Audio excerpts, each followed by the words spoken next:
right, y'all. Thanks for joining me in this live stream. This is now my fifth live stream, and I want to try to make this work on a weekly basis, Wednesday nights at 9 o'clock Eastern. Um, Starting now, what I want to point out, or at least I want to give shout out to, are my previous guests so far. First guest was Steve Rideshare Rodeo Johnson. He started out this thing last month. Next is my daughter, Sarah the Mage. Last week, guy who definitely helped me out and bailed me out because of the technical difficulty that I had with the visual, Mike Drop Barbecue. And this week now, my guest, my invited guest is Hannibal Is Hungry. My man. Hey, what's going on, man? I said I was going to tell you how it's been. It's been a full day for me today. The reason why it's been a full day for me because I started out doing brakes on my queen's vehicle. Mm, Yes, brakes. fun. That's a, I Hey, wish I had the ability to do that, but I go to the mechanic. But I wish I had that skill. well, that's just the latest thing because she came to me yesterday evening. Honey, my brakes. I mean, I feel like the brake. I'm starting to hear a little screeching with the brakes and all. Uh-huh. And I'm like, oh, okay. Well, I guess it does sound like brakes need to be changed now. We've had the car 3 years. It's 7 years old. 80,000 miles. A little sooner than what I'd expect, though. But Yeah. you know, it is what it is. But that's just the latest thing. Before that, over the weekend, I had to replace a oil sensor switch Mm, on the same car. And the oil sensor switch is what she was telling me. She was complaining about an oil light would come on all the time, and it would only come on when she's driving. But when I noticed like a little puddle, a small puddle about where the oil plug was, I'm like, oh, this might be that sending unit. And what mhm. happens when that switch goes bad, you'll see some drops of oil come down, and then Uh-oh. also the oil light will come on a lot. So I had to get up under there. It's located adjacent to the oil filter, but above the AC condenser. So I had a small space to work with. Yeah, Fun. yeah. I mean, Not to mention, go ahead. it's one of those skills, life skills that I it avoided me and I regret as you get older. Like you should learn how to cook, you should learn how to Hmm. fix your car, probably should learn Yeah. how to read well, write well, speak well, and Hmm. probably know how to take care of yourself, defend yourself. Like those skills, life skills. But I Right. missed the car part. I missed that part. Well, I can only say that if someone who does not know me, they would think that I could not walk and chew gum at the same time, let alone get up, work on a vehicle as needed. And Right. not only that, this past weekend I also replaced a fuel injector on the van. Yeah, so that's not the first time I've replaced a fuel injector. But anyway, enough said about that. So that's why it's been a full day. Not to mention, I went out and did some cash game work that earned me some money. But part of it was going up and down like about 30 trips up and down 3 flights of stairs. Ooh, So yeah, the old guy definitely got in his workout today. definitely. Yeah. So hey, King Sing, Rideshare Rodeo, my man, my man. In fact, I might as well point this out to you, folk who are checking this out. Back in early 2023, Hannibal invited me on his live stream. It was early on in my ownership experience of Sprinter slash Cargo Man. And then I think it was one where you and Rideshare were together that I was a guest on that live stream as well. Yeah. So I mentioned about maybe at some point I would invite both y'all on my own live stream, but it's taking a while, but we're I here mean, now. We're here. as soon as I got the email, I said, absolutely, because I remember, you helping me out, trying to get me to understand how you started, and it was kind of cool because following all the gig channels and everyone trying to figure out what's the next move, what's the next transition as we we enjoyed, the fruits of our labor with the pandemic, and how things were, I guess, easy, right? Hmm. Compared to then things Yeah, got easy money. progressively more difficult, and people had to Hmm. figure out what to do. And I saw that, you decided to, I'm gonna get this van and do it and kind of document your experience. So I was definitely interested. And obviously, I love Steve. Steve is my guy. So it was awesome that Hmm. we were able to talk to you. And even, we had a other conversation as well, another live stream. So when you send me the email, I said, absolutely, I will definitely do it. I'll make time. Well, thanks, man. And Hmm. like I said, I'm gonna try to keep you to about an hour, give or take a few minutes. Yeah, don't worry about it. So, It's all good. Yeah. well, my drop barbecue last week kept me over for about 15, 20 minutes though. But I was in a hotel room in Shreveport, Louisiana, Mm. on a big opportunity that I had. So, and I brought all my stuff with me. I bought only thing I didn't bring were my lights though. But I bought my I'm looking into a flat screen right now. Bought my computer, bought my mixer, bought all that stuff. The only thing what went wrong last week though was that I didn't work on my audio settings beforehand, and so Yes. I Yes. worked on that before you came on. So I think the audio is correct this time. It's something that I had a live stream yesterday, and there was some audio issues. No matter how many lives you do, no matter how many live streams, I mean, like the pros do, right? Your Hmm. musicians, Yeah, they always do the sound check. You don't just yeah. assume. So I And didn't move anything, but there's always a setting. There's something that ain't pressed properly, and then you're trying to scramble to figure out during live time. So like, always do your sound check. That's extremely important. yeah, and that was my mistake. I looked at the settings. And I'm like, oh, that looks about right. Yeah, it And looks good. yeah, and Then it's man, not. turned out, man, shit, that was all fucked up. Somebody told me, man, you sound like you. Well, I'm a add a little octane to it though. But it sounded like I was talking through a tunnel.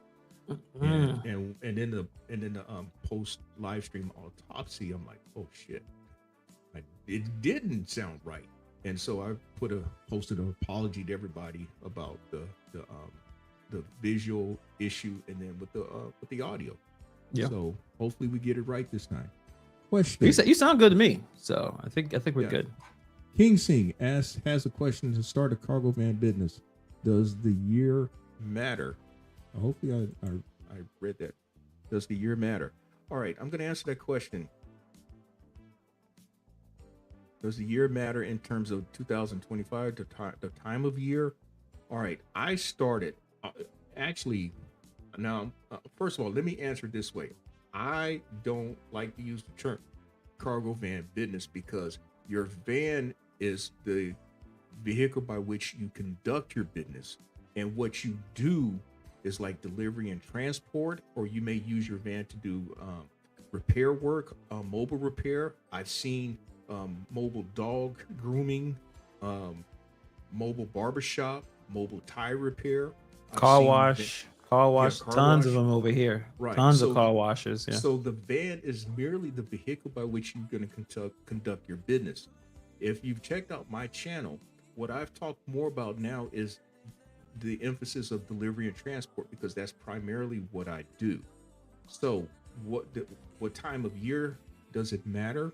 Okay, you have a 250. I have a 250. Is it a long? Is it the long body, or the is it the extended body, or is it the long body with the long wheelbase, or does it have the high roof or the medium roof, or do you have the low roof?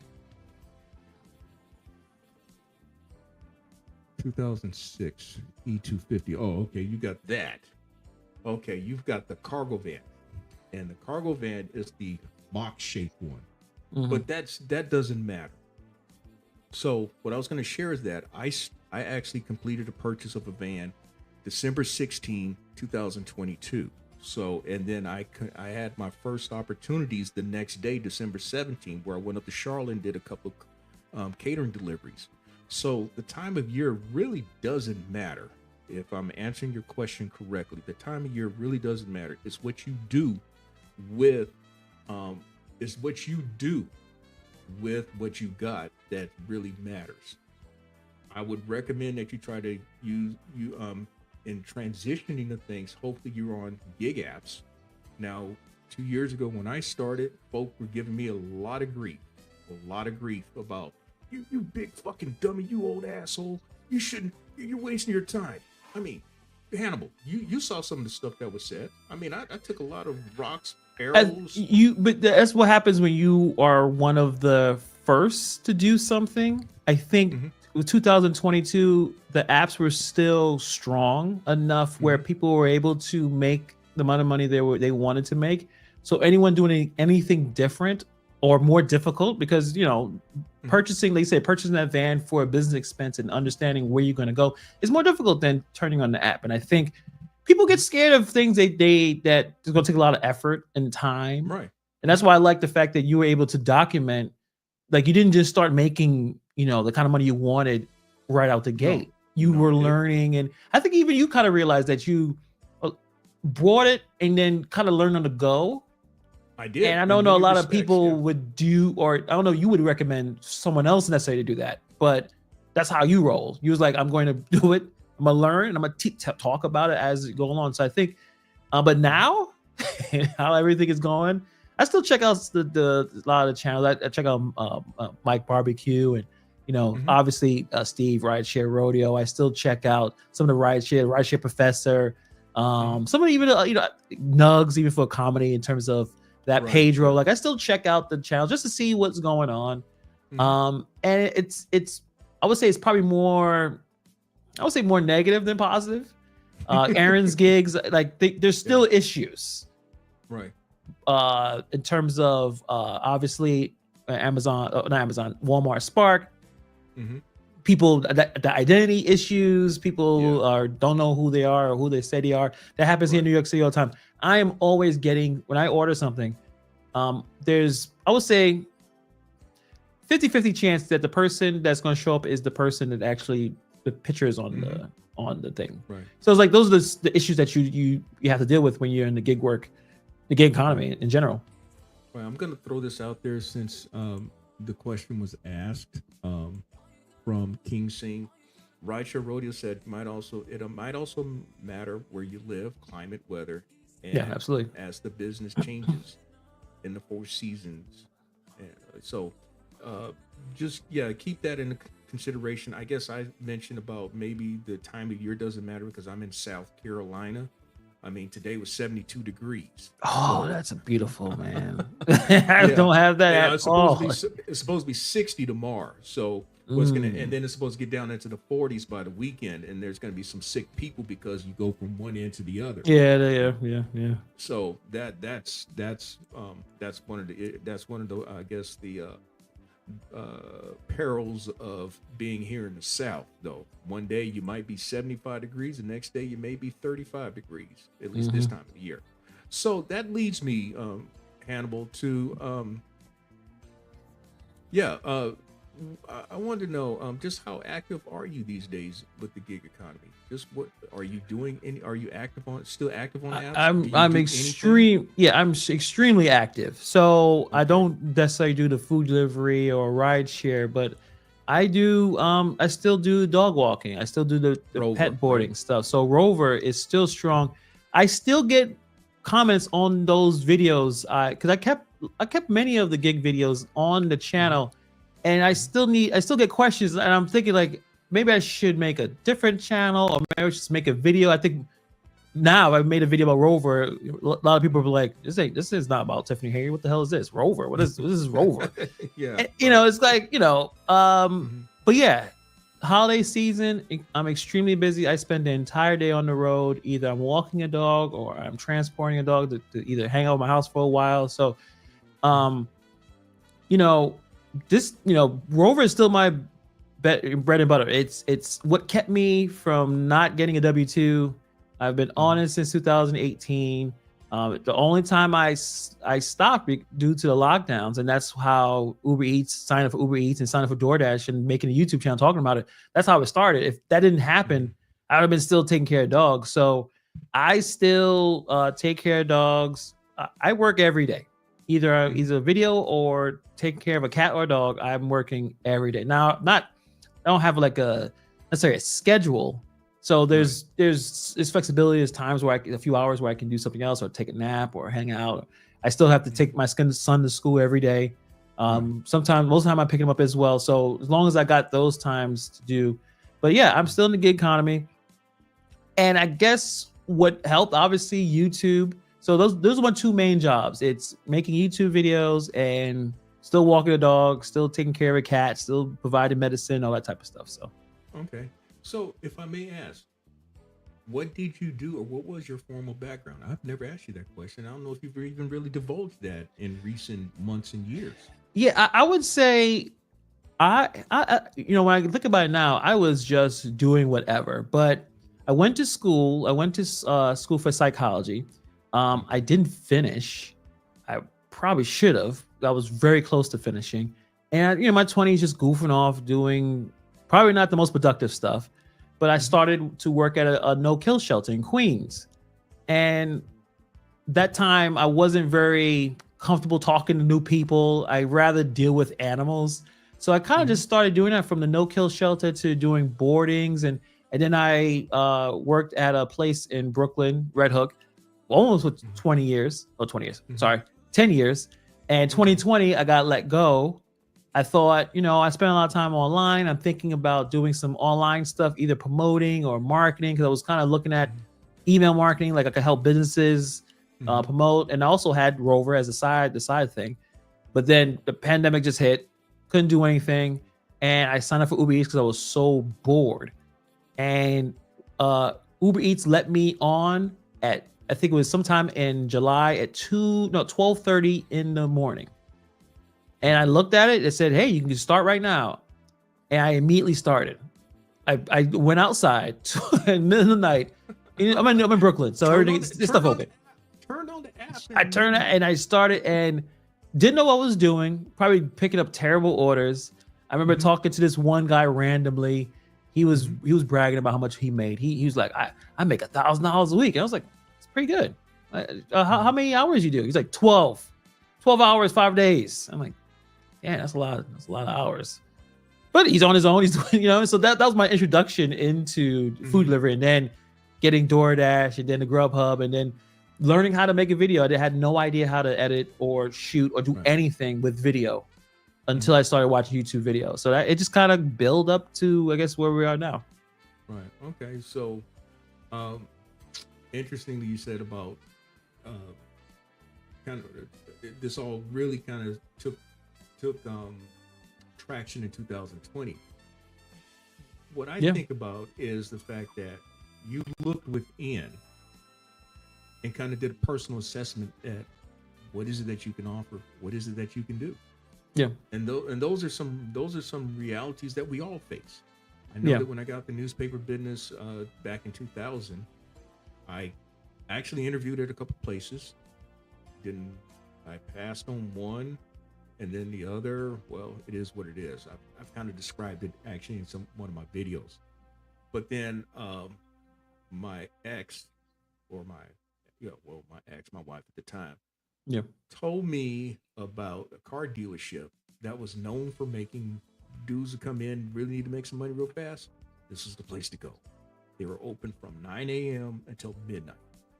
And I got on and I worked noon to midnight for almost a year at that dealership. The dealership doesn't exist now, but from that point, um, I got my first licensing as an insurance agent. But throughout all these years, there's always been this having to reassess, what can I do?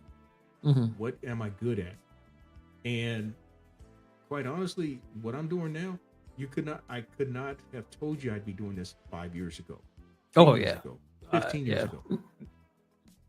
Yeah, similar to me. I never consider myself be a creative person necessarily.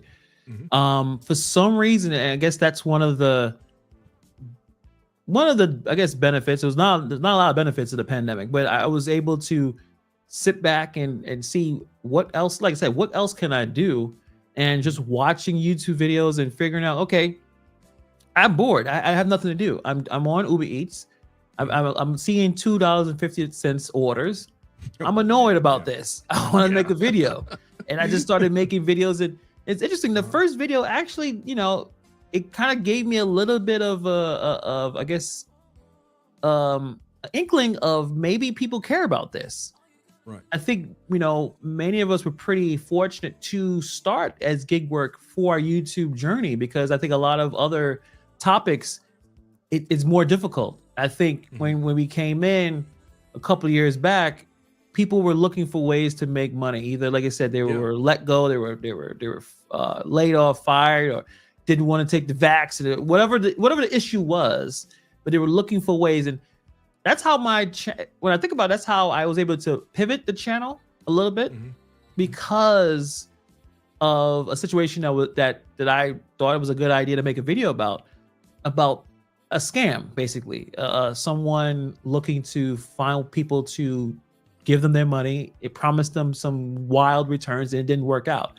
And that person obviously stole a lot of money from a lot of people. That kind of changed, because when I'm doing gig work, I'm always trying to figure out what's the next way to make some money. What's the next Right. app? What's the next gig? You know what I mean? Hmm. I think that was a great niche in YouTube, trying to find out the next way to make some income.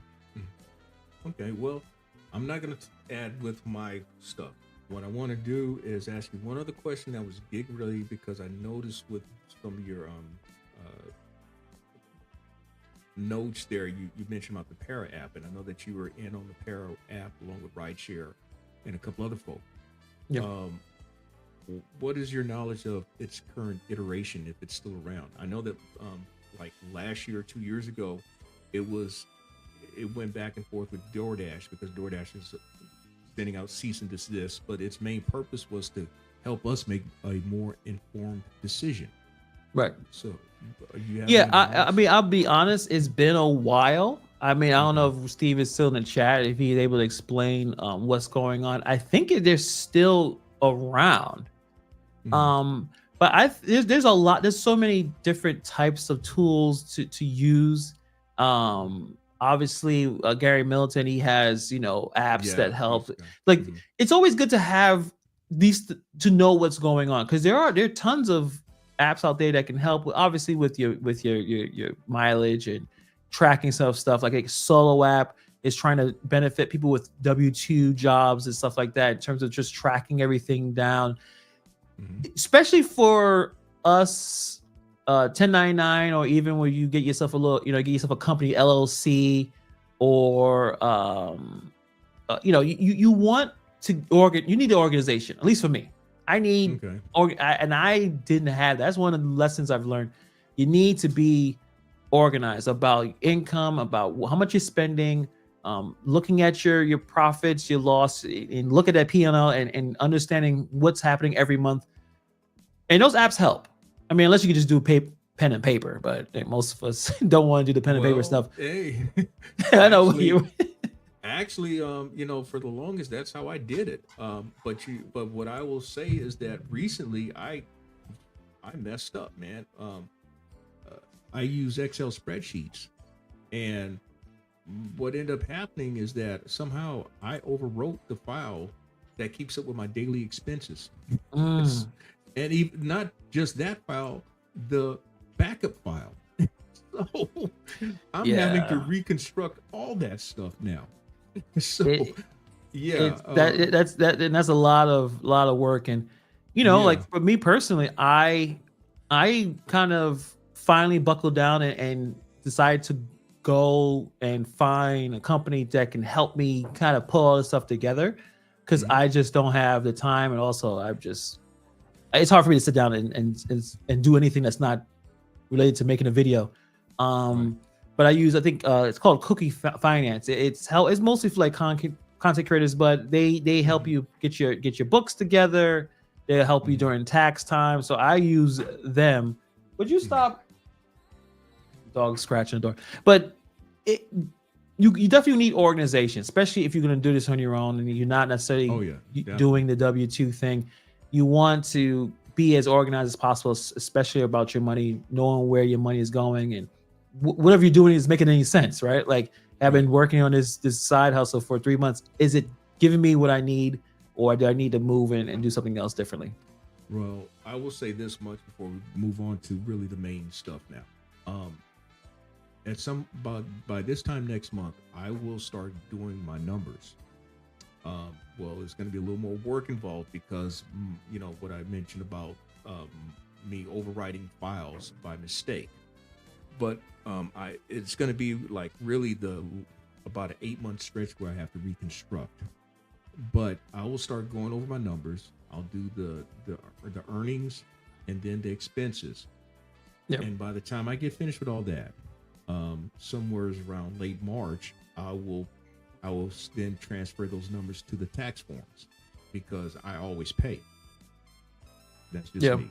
I pay, but the process will begin this time next month, right about the time when the 1099s come out. So Will Crump Jr. He asked the question: what are the top gig apps? Well, it depends on what space you're in. Well, if you're into the gig food delivery stuff, your top apps are pretty much going to be what everybody talks about, and that's going to be your DoorDash, your Uber Eats. Grubhub is, but really, then it would probably be then your specialty gig food delivery apps like your catering oriented apps. If you're talking about last mile gig delivery apps, well, the ones that everybody tend to talk most about are your Bungees, your dispatches in most markets, and freight. Those are like your most commonly known apps, and that should give you kind of a starter of information. So about spring of this year, Hannibal, you decided to do a little transitioning with your gig content or your YouTube content. Yes. And I didn't think anything of it when I first saw it, but I noticed how it gained traction rather quickly. And so there was no more Hannibal is Hungry in talking about the gig apps. He was talking about this rambunctious mayor in the northeastern sector of Illinois.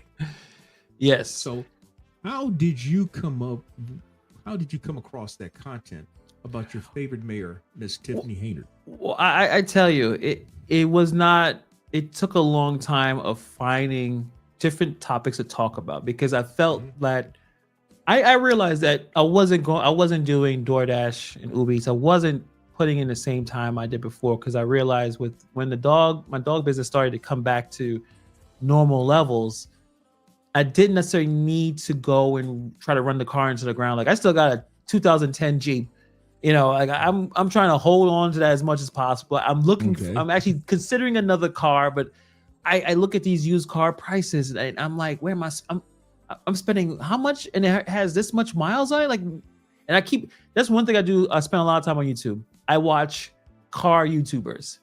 And if you guys want to do pretty well as a YouTube channel, a really good idea is you just go to a dealership, use new, no matter, and just point out how ridiculously expensive these cars are and just complain for 20 minutes. It's great. It's all vlog. You just take your phone.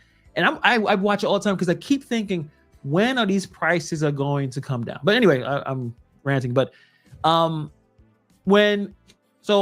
was trying different ideas, different concepts, and the one idea that kind of gave me an idea of, okay, I think I can pivot, because most people would tell you on YouTube, you probably shouldn't try to pivot a channel, make a new channel.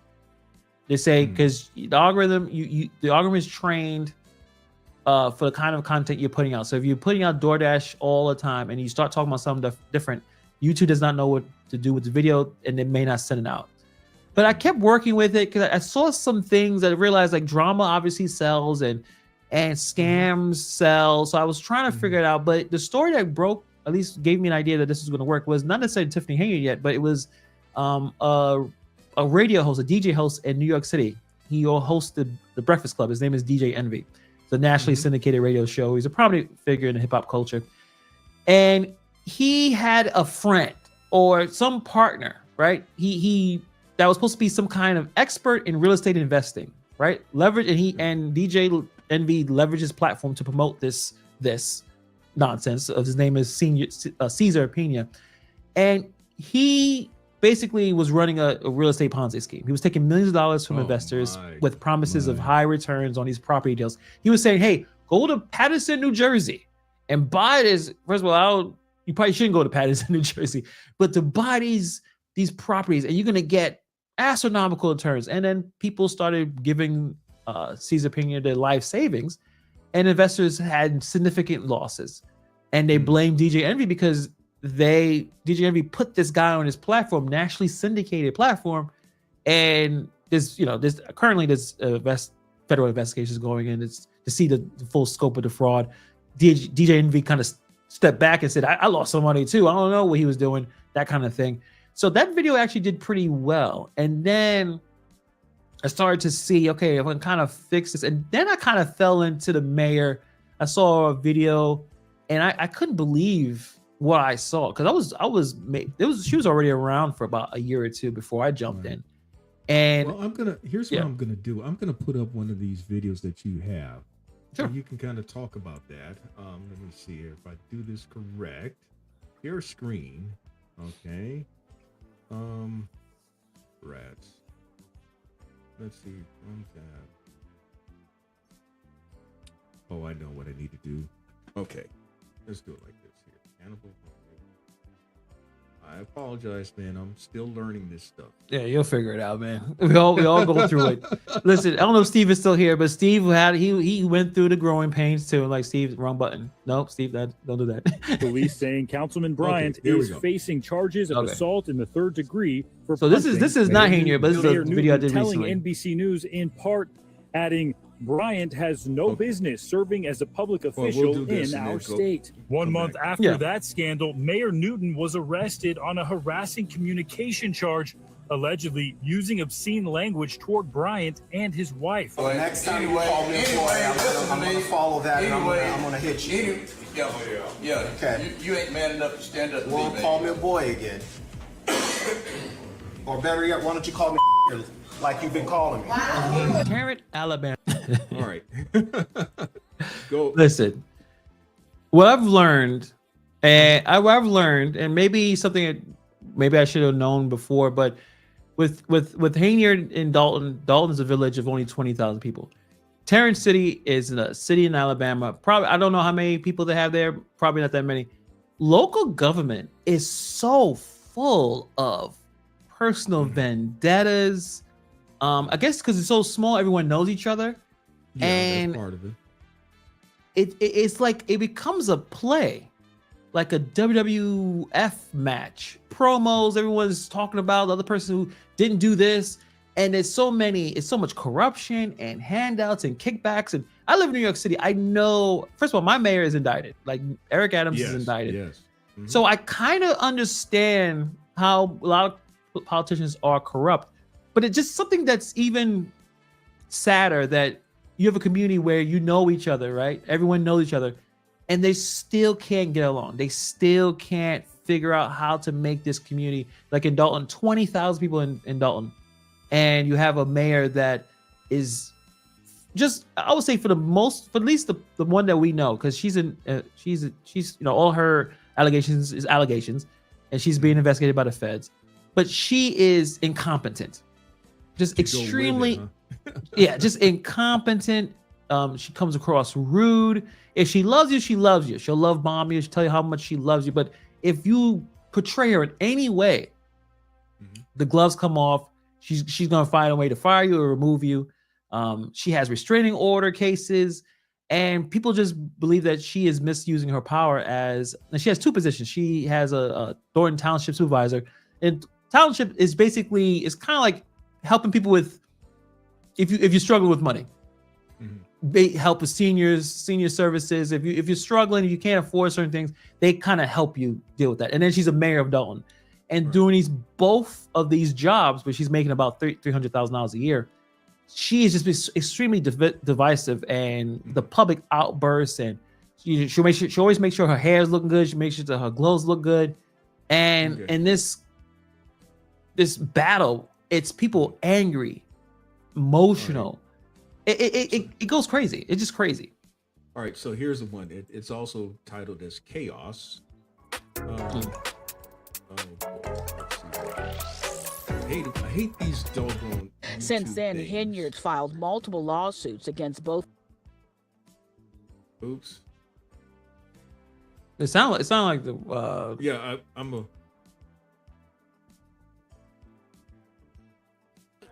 Okay, there we go. Are you gonna fire Keith Price? That's her walking off. So did your mama really have cancer for him to be able to say some like that? Did your mama really have cancer? And have gone. Yes, they don't pay the property taxes. She's not a Thornton Township resident. No, but Who's not a Thornton Township resident? You sound so unintelligent. Well, Keith Price, I'll be talking to HR tomorrow about that shit you sent. I will hurry up. Of the people. Unfortunately, the Board of Trustees, Okay, that's Chris her talking. and Yeah. also Carmen Carlier, they both did not show up. Carlier. And the sad part about it is that today we had election cases down here. And we pretty much got done about, I would say, 5:30. Chris was here for that, but he don't come here for the real business, which is to vote on things that's needed for the public. Couple things that's at stake, and I'm gonna be quick. Your gas, your water, your mortgage, your rental assistance, your burial assistance, also transportation, also the food pantry. All these things are in jeopardy, and that's what you're failing to realize for those that don't understand what is happening. We are showing up to vote for things such as paying your bills and paying our bills, because we cannot operate without paying our light, our gas, our water, and things of that nature. They are neglecting their duty as an elected official, which is to show up to two board meetings. Henyard says the township. Okay. So right now, I guess try to make it quick. So right now they've missed 5 straight meetings. The trustees don't want to show up because right now they're missing one resigned, and they don't want Hanyard to pick someone for herself. They want to have the electors do it, but Hanyard doesn't want that. Hanyard wants to pick her own person. So right now, as we're speaking, the township is shut down.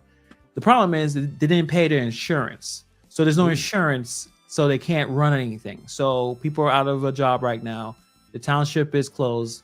The services are suspended. And now it's a gridlock on what's going on.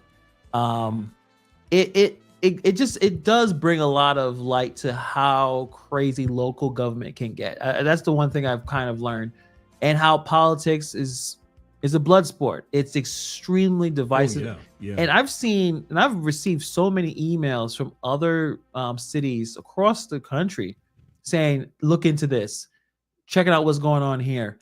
And, I'm only one person, but there's a lot of, I guess the easy way to say it is that there's a lot of material that people can dive deep into and really expose a lot of what's going on in their neck of the woods. Right. Now, Mayor Tiffany, I'm going to I don't know how much research you've done on her, but what is it that you know about her? She appears to be somebody in her, I'd say like in her about 40. Yeah, she's in her early 40s. She was a trustee for 8 years in Dalton. So she is familiar with how things run. I think the problem is when she first got elected mayor, it was during the pandemic. So a lot of people didn't show up. There were some things. Also, there was some accusations that she was basically giving people free gas for voting, which is kind of not cool. And from the very beginning, it seemed like once she got on and I think overspent on some events, they wanted her gone. So right at the gate, they try to recall her. They try to recall her within, I think, maybe the first year or two. They try to recall her, but it didn't work. The problem is, it was a little technicality. In the voting, when you look at the poll, when you go and you have to vote, there were 2 questions. It was saying, do you want a recall? And then should you recall Tiffany Hanyard? Apparently you can't do that. It has to be one at a time. So it was like, so Tiffany Hanyard went to court and said, you're confusing the people about this. Because it was 50 something, over 50% that tried to recall it, but they didn't have the systems in place yet. So she won on a technicality. So since then, like I said earlier, if she knows that you're trying to mess with her, she gives you no space. And she's going to be petty. She's not going to give you not an inch. And I think that's where it is. So you have the trust. And this is 2 different jobs that she's being attacked on. She's dealing with this as a township supervisor. She's dealing with this as the mayor of Dalton. So Right. it's more about her incompetence. There's times where she's not able to speak properly. She called journalisms. I'm not exaggerating. Like, it's just a little bit of, Yeah. she's in over her head a little bit on this, but it's a Mhm. culture. It's a culture of corruption. She's not the Yeah. all. She's not the all and all and be all of it. This is a culture of decades in Illinois politics. It's And that's extremely pretty. corrupt. It's the most corrupt Yes, places in yes. the country. Yeah, it's pretty bad. And that leads to one other point. Interestingly, she's been investigated by Lori Lightfoot, former Chicago mayor, who Yes. who Yes. of her own notoriety, her Mhm. tenure was mired by incompetence, escalation of crime, Yeah. police department issues, and an approval rating that was in the mid to upper 20 percentile range by the time Yeah. she was voted out of office. She was not a good mayor. I mean, and she was very feisty. I mean, she was apparently she was a federal attorney, and yeah, if she you was a prosecutor. federal right. prosecutor, yeah. So when the reporters kind of talked to her back and forth, she gave to the business. So yeah, it's one of those stories where you can't believe it's actually happening with the heinous stuff. And I did a few videos also with Brandon Johnson, the current mayor of Chicago, and he's not doing great either. I think his approval rating is pretty low. I think he might have finally passed the budget. I haven't checked, but he has some issues with that. Obviously, with the migrant situations, a lot going on there. So Mhm. this is where the channel is kind of morphed into. It's kind of like a true crime, some corruption, scaring kind of thing. I'm still trying to figure out what else is there to talk about. In terms of, there's probably many people who are they may not be as loud as Tiffany Hayard, but there's people out there that are doing some wild stuff. So that's kind of where the channel kind of morphed into. And yeah, Tiffany Hayard, it's a hot topic. If you talk about her, you will probably get views. Right. Well, let's see. Cray. She's hey Hannibal, hey Geezer. Cray. It's cool to see some familiar faces out there, still doing the gig work. I hope everyone is doing it as well as they can. I know things may not be as easy as it was back in the day, but people still order food. I still order food. People out there still delivering food, especially in New York City. Everyone's still on those scooters. I think right now it's everyone's getting minimum wage. Well, not minimum wage. I think $17 an hour. And also now they're having a we call it a toll going into Lower Manhattan. I think that's starting next month. So see how expensive the food's going to get then. But Right. What I was gonna do is bring up something else. You just mentioned about how hoping that folk are doing well with the gig economy. Yeah. Now, I wonder sometimes if I've been an exception though, but I don't want to speak so much as about myself. But I'm gonna bring it up here.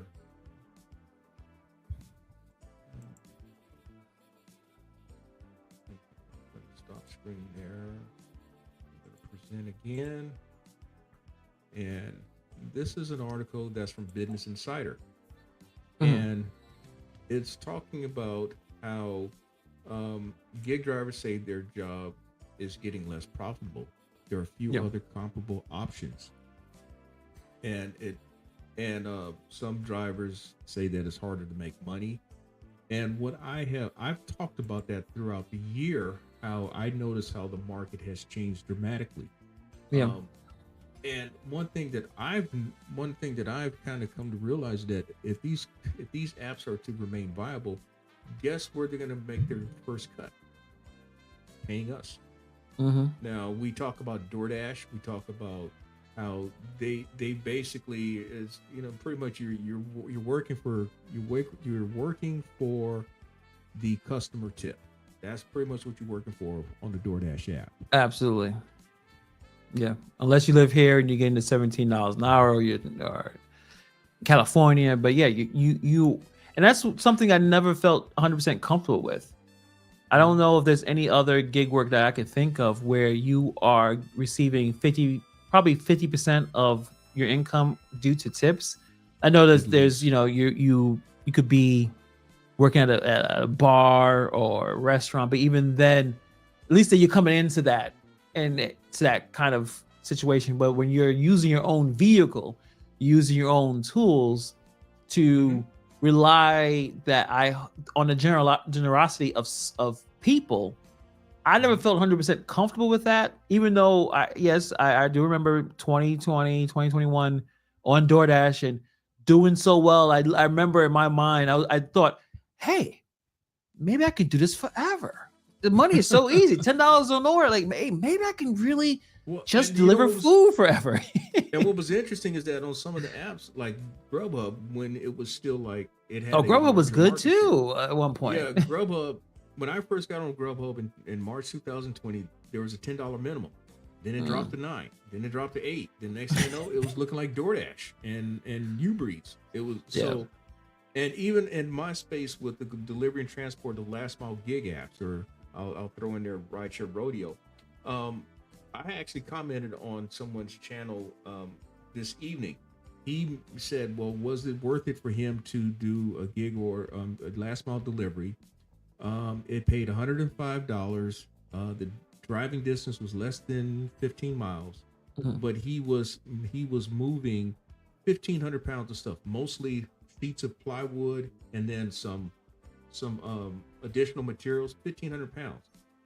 I pointed out, at least in my comment, on that same app, at one time, a year ago, in fact, this time a year ago, that same kind of order would have gone for $250. Right. So it's all over. It's all over the gig economy. It's not just the gig food. It's the last mile gig delivery apps where you're having to oftentimes take the best of the worst. Yeah, because and they all kind of work together with how low they can go, and unfortunately we have people who are going to take those offers because they gotta get paid, right? Like they got families to provide for it, and how to survive in the gig economy. I appreciate watching channels, especially like yours as well. And even Mike Drop Barbecue, when you need to try to find a way to create your own customer base. That's what I do with the dog walking stuff. Yes, the Rover app is a great ability, or has the ability to bring the potential clients to me, right? It's a search engine. It's kind of like the Google. It's bringing people that you have your profile. They bring in, they come to you, but you don't necessarily they don't need to stay as Rover customer. They could become your client, your customer. Dumpling is probably the best example of you can remove the middleman, which is Uber Eats and DoorDash and Instacart, by making them your customer. So when they're your customer, you get the bigger cut. You have that client, relationship. They trust you. It's the same person all the time. That's what, to me, it helps long term to survive or even thrive in the gig economy, rather than waiting on the random pickings of the app that you are delivering food to someone you're never going to see again, or deliver, you know what I mean? Like, and it's the race to the bottom. But I think if you're able to find a way to acquire a customer base, you have a business. Because I still believe, even with these apps, it's like it's the starting point of a business, or at least the beginning. And like, how can you make this yours, rather than worrying about if I get deactivated, then I don't have a business, where you can find a way to incorporate that, where you can, not say you can always still use it, but have something for your own. I think that's extremely important. All right, now we're going to move away from the gig apps again and go to another of your recent characters that you have talked about. Let's see here. We're gonna stop screen, present. Okay. Bear with me here, y'all.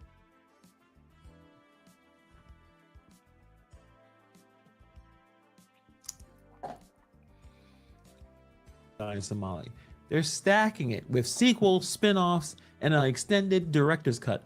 The latest development in this saga is that Johnny's trial has been delayed until March 7th, 2025. So officially, we have an update that Johnny Somali, aka Ramzi Khalid Ismail, the date of his trial has been moved by the judge.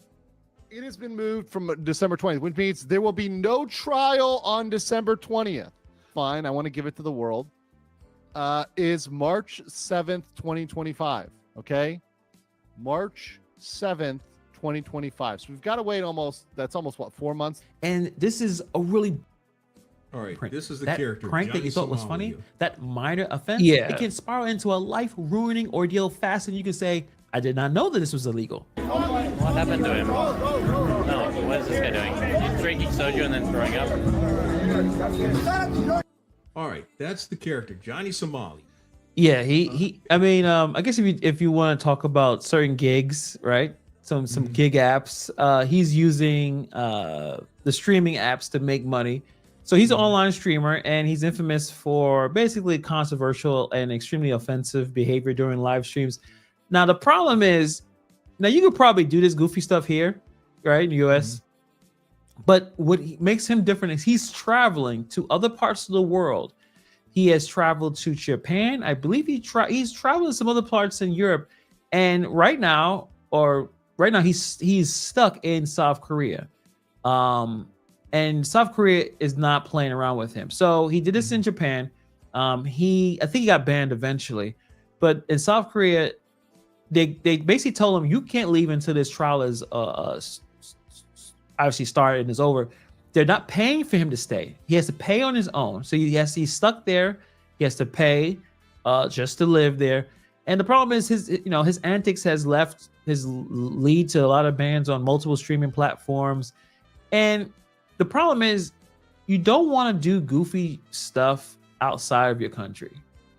I mean, you shouldn't do goofy stuff at all, but South Korea takes their social harmony extremely seriously, very seriously, where you can go to jail for interrupting someone's day at work. Yeah, maybe I should bring that here. But if you interrupt someone's ability to earn a living, that's a crime. So and also I think he's been around doing this type of thing in other countries, and I think South Korea wants to make an example out of him. Right. So I don't know if he's going to spend a whole lot of time in prison, but he may spend some time in prison, basically doing goofy stuff like this. There'll be shrines, people take these things very seriously, and he'll eat food, he'll dance. Yeah, he'll dance half nude. He's running past people, scaring people. Doing this is a bunch of goofy stuff in a country where you're a foreigner, they don't like that. Obviously it's a respect driven culture over there. Yes. And you're doing the most nonsense. And I think they're getting tired of streamers. They're getting tired of people going over there to try to make a spectacle, to get the chasing clout without any regard for consequences. And I think what South Korea is going to do with him is they're going to make that example to everyone else. Don't do this stuff over here. Go somewhere else and do that. Yeah, well, he tried to do that stuff in Saudi Arabia. There would be a public it's a fine. He touched the wrong thing. Which hand did you touch it with? That's the hand you're going to lose. Yeah, everyone has different ways to try to get the the clicks and views and stuff like that. But no, you don't want to commit a crime, and you don't belong there. Don't commit crimes at all. But you definitely, if you don't belong in that area, it's a bad idea. All right, so this is the last one that I'm going to bring up. And by the way, how did you come across? I mean, obviously you've used somebody else's reporting of Johnny Somali, but how did you come across his content, or at least the content that's on him? I was just online. I don't know if I was watching Korean, not necessarily Korean news, but I saw a few videos about him, and I thought it was extremely outrageous. But that's the culture of a lot of the streamers that I've seen, the bad ones, where they're using strangers in the street for that reaction to get the views, whether they're in a Walmart pretending to take something out their someone's cart, or even some small, like some innocent ones where a guy with a fart machine is walking around pretending to pass gas in front of people. Everyone has different, everyone has different ways of trying to interact with the public. Why don't you just find you an elevator and kind of walk out before the crowd comes in?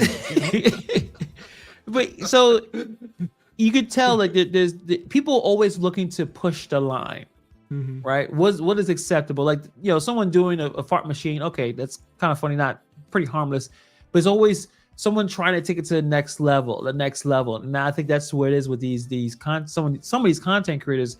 They're doing a little bit too much, and then on top of that, you're traveling.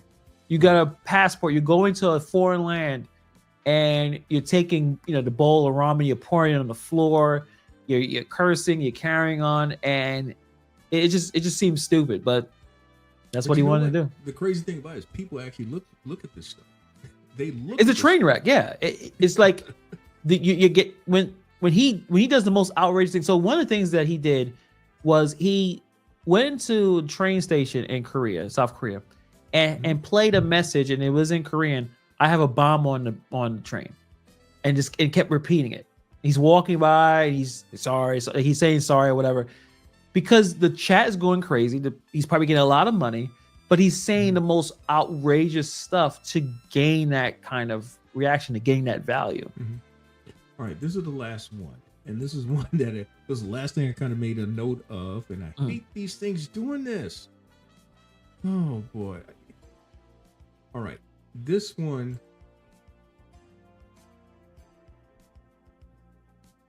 This is a 45-year-old man. Grown-ass Nigerian man. Instead of acknowledging that, hey, maybe you were wrong, she has to do what everyone else does nowadays. Double down. Okay, I'm gonna do a quick story time because I don't know what some of y'all problems are, making it seem like what I ordered was outrageous. This man took me to a steakhouse. Okay, keep that in mind. This is a dinner date. What do you do at dinner? You eat dinner. I told him that I wanted steak, asparagus, I wanted the full. So he knew, mind you, he picked the restaurant. I didn't pick it. He picked the restaurant. Okay. So, yeah, I see that and again, I got the lamb chops. The lamb chops are cheaper than the steak itself. That's number one. So if I would have got the steak and an appetizer or two, it would have added up. And also, I don't know about y'all, have some standards, okay? If you're taking me to a steakhouse, I'm gonna order what I want. Not only because it's you're paying for it, but I can afford what I want to eat. Okay. This sounds very defensive. Yeah. Now she's doubling down, like I said, saying that she can afford it, but So the outrageous thing about that story was she goes out on a date with a guy. She says, I'm going to order all these things. And she admits, oh, I'm ordering for my friend. Yeah. And he's like, wait, so why would this guy pay for your friend's food? And then the fact that he's getting a little upset about it, and apparently he just left. I think he threw a bill and left. Because it's that seemed weird. It's who you paying? Why is he paying for your food, his food, and somebody else's food, which is a friend? It's come on. I felt that was a bit of a scam too. And I think the guy, her date probably realized that too, and realized, you know what, let me cut my losses. No matter how fine someone is, if you realize there's something that's not right, it's better to cut it off now. Let's not waste each other's time. Right. Well, the thought that comes to mind with her is that, about 15, 20 years, he'll still be saying, she could very well be saying the same type of stories, but she's 15, definitely 20 years older and 15, 20 years bitter. Yeah, and, absolutely. And the problem is that she would still fail to take that serious look in the mirror and acknowledge that, hey, maybe I had something to do with this. Yeah. And the problem is that, and probably in her life, a lot of things go her way. She has probably done this where she's probably has taken advantage of people and was able to do it. And then the fact that one guy decided, no, I'm not going to partake in this nonsense. It made her she had to make a TikTok video about it. She couldn't believe it. A guy left her out in this restaurant, no way to get her home. She complained about that in the video too. Like, oh, he even wasn't concerned if how I got home. He gave you the money. He dropped a bill. You can go home. So that it hurt her ego that she wasn't able to do what she probably normally is able to do. Yeah, get off with. Well, Hannibal, we got to an hour. Oh, that was pretty fast. Nice. Yeah. Hey, I tried to keep us within that time range, but also thanks to you, you made it a fast hour, man. Yeah, definitely. I would love to come back if you have me. It's I always want to keep. I want to definitely keep where my roots are. It's the gig work. I hope we all still are able to do it in the next year or so. I think it will be there. It's just what form will it be where us that actually know what we're doing can still make a good, honest living doing it. Right. Well, I always talk about diversify, but then you also have to and I've kind of talk about now being a student of the game, and that you have to really just keep up with the trends to understand what's going on out there. Yeah. And it took me most of this year to be in a position where some things have finally come through for me, and they have kind of resurrected me, because I went through some pretty bad months, at least based on my history or expectations, history. Both history and expectations. I went through bad August, September, October, and most of November. And I was wondering if maybe I need to go back to being an insurance agent, at least work being an insurance agent more so than the delivery and transport space. Yeah. But for now, it appears that things are heading in that direction that I've become used to, or I've become accustomed to. But it's taken some work. It's just, here's the thing. In 2020, 2021, you didn't have to do any work. You really it just happened, right? You just able to it just came. With a press of a button on the app, right? Like, or right. There was jobs available there.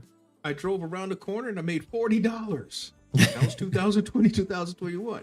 Well, if you make $40 now, you may have to do a little bit. I mean, you may have to do a little bit. Right. But Hannibal, thanks for making this a success. Thank you. Appreciate it. Is there any? This was something I did back in my old podcast days of Blog Talk Radio. What's on the horizon for you? And then we'll go out on that. Well, be honest, I am always looking to figure out what's the next move. In terms of YouTube is amazing. I love YouTube. I love creating videos, and I'm trying to figure out what is the next move. In terms of other business ventures or other ways that I can provide that kind of value. But obviously, I want to build the channel. I'm looking to probably getting another channel, something totally different, probably a different topic or something like that. I'll probably have that in the next year or so. But yeah, I definitely want to think a little bit forward, because you never know. Just like these gig apps, YouTube could be taken for many reasons, for all types of reasons. You never know, and then you have to figure it out. So I'm gonna stick with the dog stuff. That's my bread and butter. That keeps me going. And YouTube is doing pretty well but you always want to figure out what's the next move. Before I don't want to get too complacent, because that's what happened back in my W2 days. I was too complacent. I was doing decent enough, and I never thought about it until it was taken away from me, and then I had to start to figure out, okay, what's the next move to survive? Right. All right. Well, Hannibal, we're gonna end on that. Thank you. Thanks to all y'all. I'm gonna take you out of here. I'm gonna remove you out of here, but just hang on for a few moments here.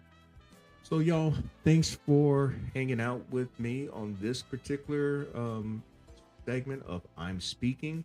My guest, the voice that you heard a few moments ago, is Hannibal Is Hungry. And we will have someone on next. Well, actually, we won't have anyone on next week, because next week will be the holiday, Christmas. But what I will do is I'm going to do something different. I'm going to have excerpts from my podcast that I've spoken of that were done on the Blog Talk Radio platform back in 2009, 2010. And some of the people that I had on that podcast back then were mostly entertainers. People that come to mind are Brenda Russell, Judge Lynn Taller, Billy Davis Jr. and Marilyn McCoo, Gerald Albright, and Patrice Rushen. So probably be among those people that I'm going to share excerpts for within that hour. And so hopefully you may check out that during the holiday next week. And with that, this is I'm Speaking. I'm Inwood Lane, and catch you next time.